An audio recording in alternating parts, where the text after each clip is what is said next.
Okay, so today in this video we're going to look at how to put a sitemap on a WordPress website. So this is the kind of sitemap that's for people. It's not for the search engines. It's for the search engines will like it, but its main aim is so that it's for people.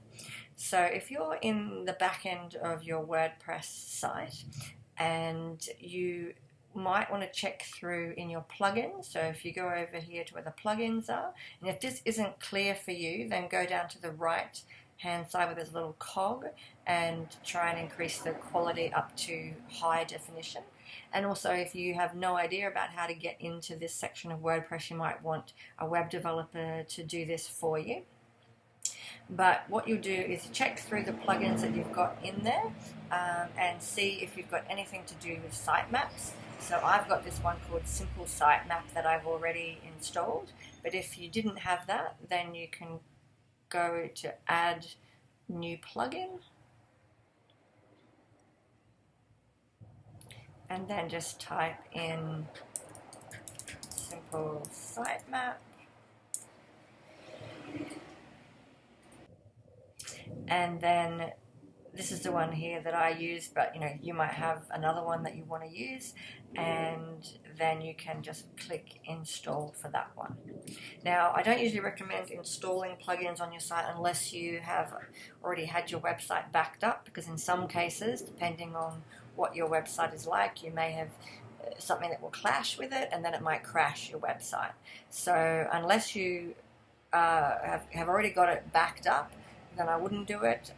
Preferably get somebody like your web developer to do it, who can then make sure that if there's any issues that they can put the site back up.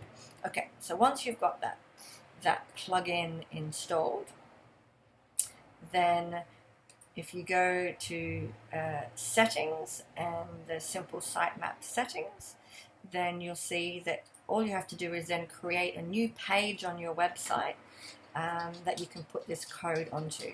So if you want the sitemap to just be the most basic, then you could use this. So we'll show you an example of, if I just put in this one and then publish that page. Okay, so that's now published, and I can now go and view that sitemap.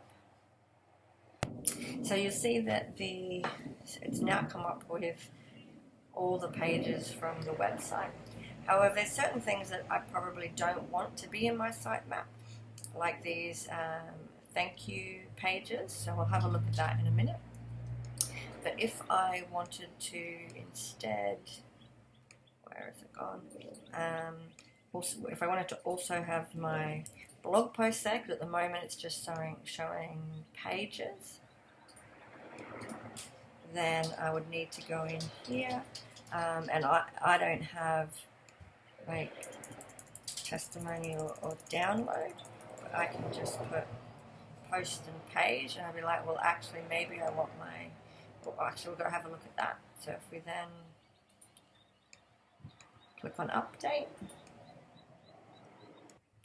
and we go back and refresh the sitemap page,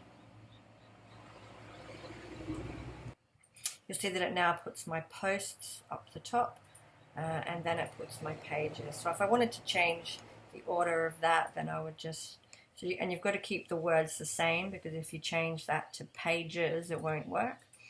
So you just got to use whatever words that they've used there.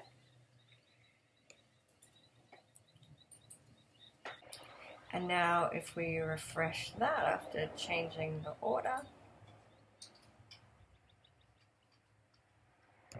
you'll see that I now have pages at the top and then posts. And in the next video, we'll go into how to remove pages from here that you don't want. Remember to subscribe, like if you like, and check out our SEO training courses. And we'll see you in the next video.